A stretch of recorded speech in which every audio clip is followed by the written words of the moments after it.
and who, in the end killed himself when he was losing the case at that point. But in this case, what's happening is the British are in control of this thing, and Obama's nothing but a British puppet. He's also insane. And its significance is that as President of the United States, with his insanity and the power he's using with the direction of the British, he could cause World War III, thermonuclear World War III. So if we don't remove him from power, as it stands now, here we got two options. You have to think of what's the British option. The British option is if they can't win it any other way, they are now prepared to order through the President of the United States the launching as of our submarine fleet in the Pacific to launch the greatest capability in thermonuclear warfare that exists on this planet. Without the United States under control of the British, under Obama's control, that could not happen. Therefore, we have to get Obama out, because the most likely way to save this nation, if we continue to tolerate Obama, if he's continued to be president, they're not going to wait for the next election of the United States.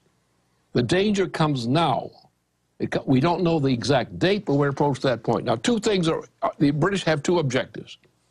Now, the British know what, command knows exactly what they're doing when they're prompting the United States to unleash forces such as the submarine thermonuclear capability in the Pacific and also in the Atlantic. And they know what they're doing. They are obviously not anticipating a pleasant trip with that. They would prefer to use the threat, as Hitler did in Germany to the Germans, to use the threat. Mr. LaRouche, stay there. That was a short segment. Long one coming up. This is key. That's what I wanted to ask you when we get back. Why are they openly announcing that they're moving most of the forces to diminish the Chinese? The Chinese, as you know, their president has now said, prepare for war with the United States. Incredible, when they hold most of our debt. They're going towards war on every front. I know the British model, divide and conquer. We'll be right back.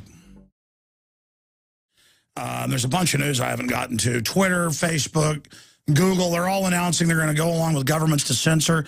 I saw where now government's going to ask them, don't let people Twitter about police roadblocks or about police checkpoints or police speed traps.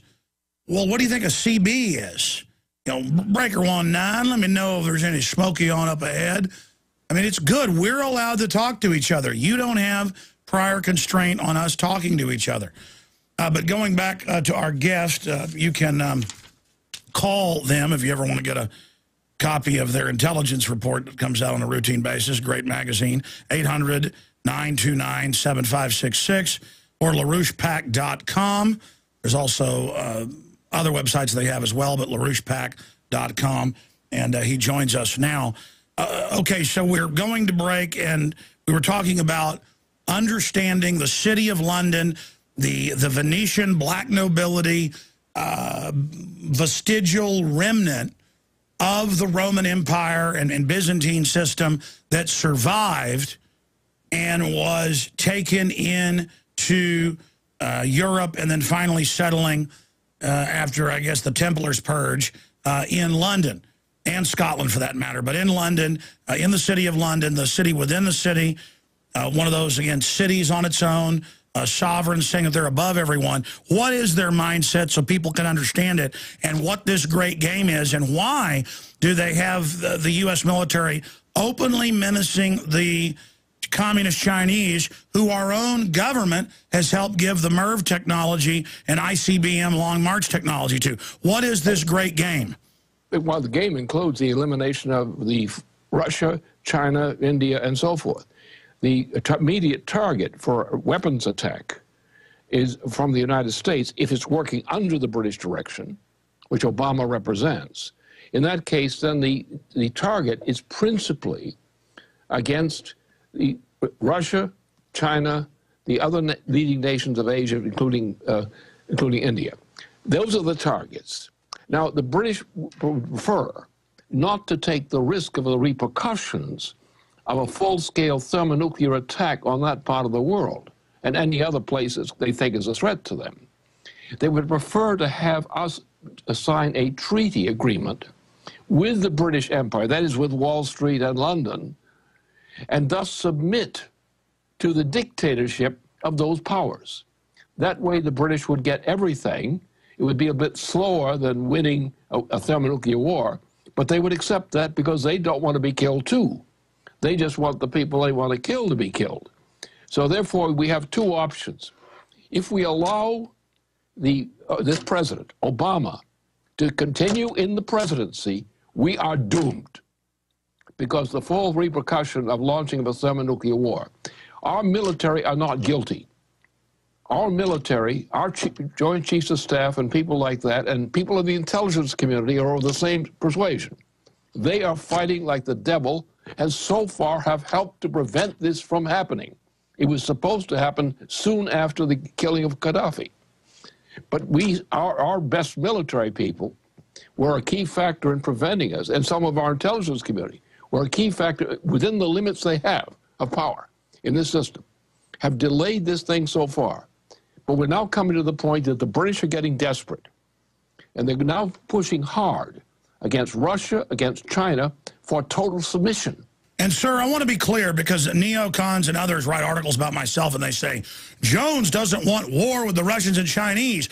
He must work for them. I mean, my family on both sides came over on the Mayflower. On my dad's side, the captain of the Mayflower, Battle of San Jacinto, Texas founding. How dare these banker operatives, these people that are helping sell out our Bill of Rights, our Constitution. I know you come from an old American family as well.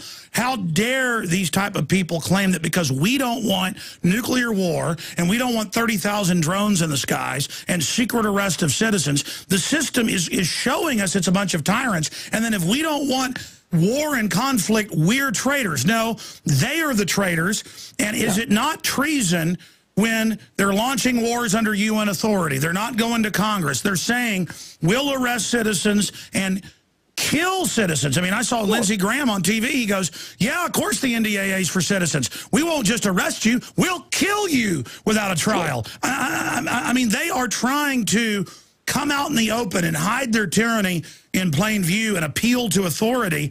And it's so real. You talk about nuclear war, all the elites, as you know, sir. But for the audience, you're not hyping this. They're building bunkers. The Chinese are saying, prepare for nuclear war. The Russians are threatening, saying, don't go into Syria. I mean, I've not seen rhetoric like this even at the height of the Cold War. I mean, it's crazy, and it's like World War I or World War II, but now we got nukes and bioweapons. We're sleepwalking into oblivion and have just gotten so used to it, and people are watching football games. It has that same eeriness that I saw historians write about before the Great Wars. I know you were in World War II. So, I mean, is that what your gut is telling you and your intellect as well, sir? I'm saying that the problem lies with our responsibility as Americans. Our responsibility here is to throw this President Obama out of office. Because if we are not willing to do that, we are not going to survive. You're saying that's a signal to the world that there's big changes and the power structure is being reversed. The point is the British Empire which controls Wall Street. Remember, Wall Street has been from the beginning a British faction. Most of our presidents, I could go through. Well, they set up CFR in New York to control it on record. It's all British intelligence.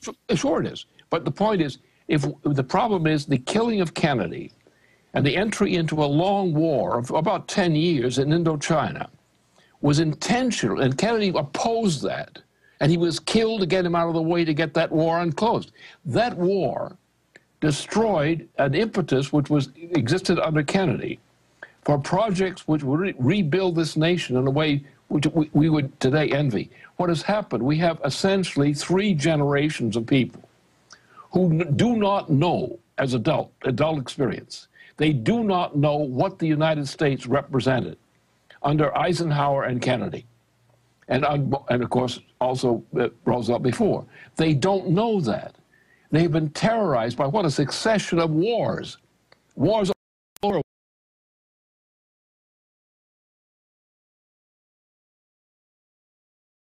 over. Officer. of our system. Well, that's my next point, sir. All the top brass has come out and said a war on Iran is insane.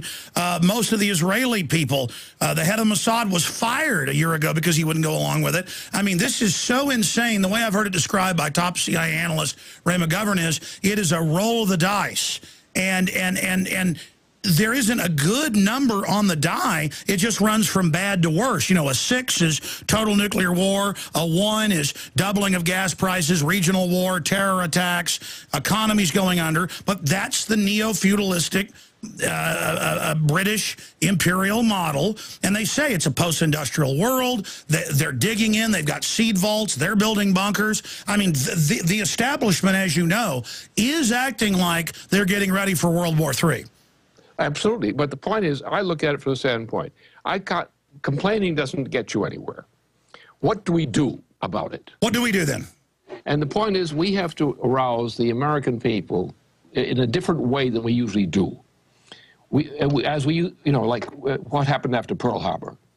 We had a situation where Roosevelt knew that the attack on Pearl Harbor was coming, but he also knew that most of the Americans would not fight the Japanese under those conditions and others. So therefore, we did not act to defend Pearl Harbor, even though we know it was happening, because the naval and army forces commanding the position in Pearl Harbor, for example, were not going to do anything to stop it. So therefore, Roosevelt was mobilized to mobilize us to war, because he knew under those conditions of an actual direct attack on the United States by Japan would mobilize the American forces. And I was in New York at that time when this happened, that Sunday. And I was walking across from Midtown Manhattan, from east side to west side, for a business appointment. And as I walked into this place, I got this hotel I went to meet my people. I heard the voice of Roosevelt coming over the phone. The reports on Roosevelt coming over. And I looked at what happened to the people, and you would, in this 2 or 3 hours following that noontime report, I saw a transformation of the American people in New York City as elsewhere. They were screaming, trying to get enlisted in the army to defend the United States. And that was not the case in the day or so before the Pearl Harbor event. Now, the problem is, I'm not looking for a Pearl Harbor-like event right now. But the problem here is the lack of competent leadership from leading centers, people in government, as in the Senate, for example, in particular, who know this stuff. They know it, but they're not doing a damn thing about it because they don't think it's safe, politically safe for them to do it.